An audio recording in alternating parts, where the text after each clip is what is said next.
For the third study guide, I want to talk about Christ, who Christ is, and what potentially Christ means. And I especially want to get beyond the notion of Christ as the whipping boy of the Father, trying to find and re-understand more traditional, deeper understandings of who Christ is that emerged prior to Anselm's particular notion of Jesus in the Middle Ages, and that's what this study guide is going to be about. I want to talk a little bit about what I'm doing through my interpretation of Christ, who I rely on, and then open up some questions about what that might mean.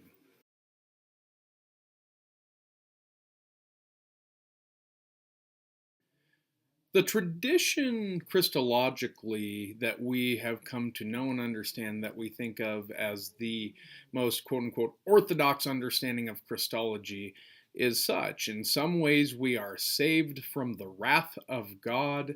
God beats his own son rather than us, takes out his anger with regard to sin on God's own son rather than on human persons, and this has become quote unquote tradition. I don't buy that one bit.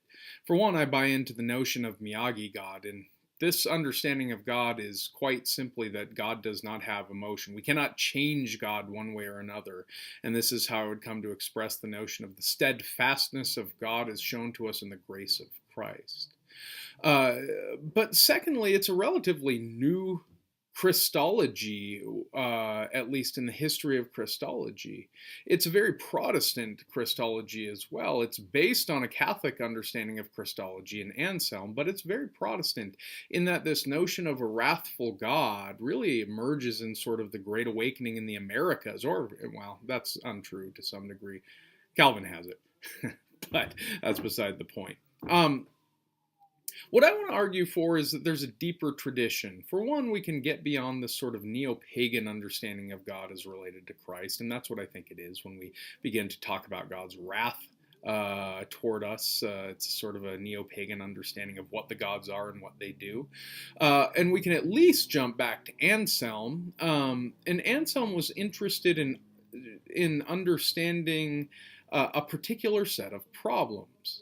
That is, Anselm wanted to show that God was beholden to no one because prior understandings of Christ were called ransom theory, or at least this is one of them.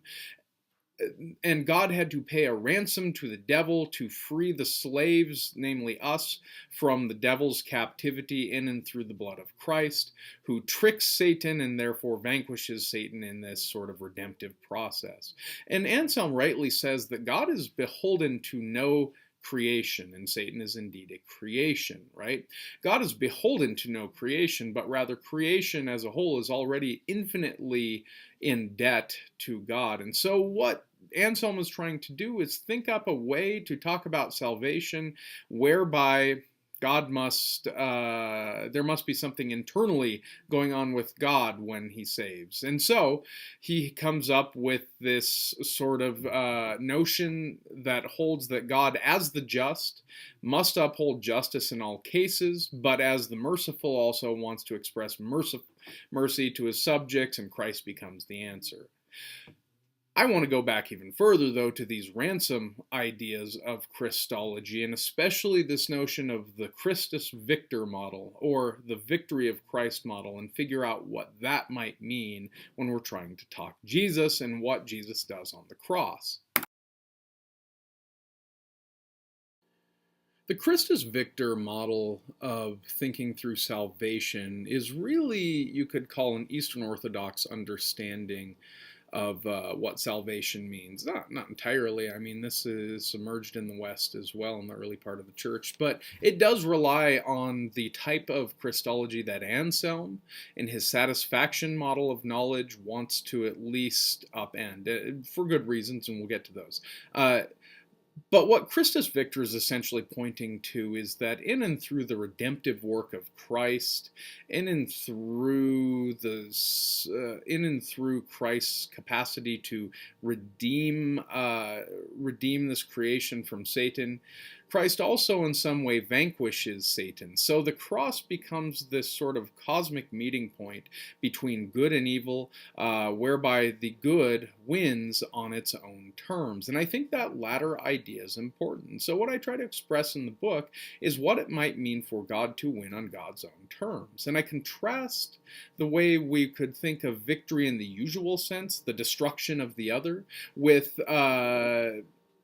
what I think it has to mean for God. You see, if God simply destroys the principalities and powers of, say, death, nothingness, satanic world, if you will, God is nothing other than those principalities and powers in and of God's self. And so God must in some ways recreate, reconvene, recapitulate these powers so that they're in their proper spot again.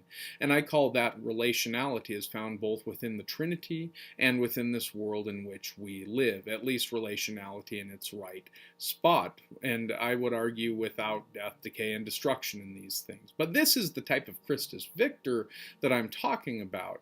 And I think in this regard, perhaps something like satisfaction theory can come to play an important role. I am Catholic after all. I gotta affirm Anselm in some way. But here's what I think it can do. When you have the causes of sin dealt with, namely our own fall and sway into nothingness and our desire for such, then you can begin to forgive sins, which is what my church oftentimes talks about. Namely, when the very powers of sin themselves are dealt with, then the forgiveness of sins can be offered in a secondary but extremely important manner. And that's how I try to argue in the book, though I don't get to express that latter affirmation. And what I would, whether you agree with me or not is beside the point, but what I would ask of you is to really think of this notion of how we usually think of this. The forgiveness of sins. What does it mean for God to forgive sins? What is Christ's role in that?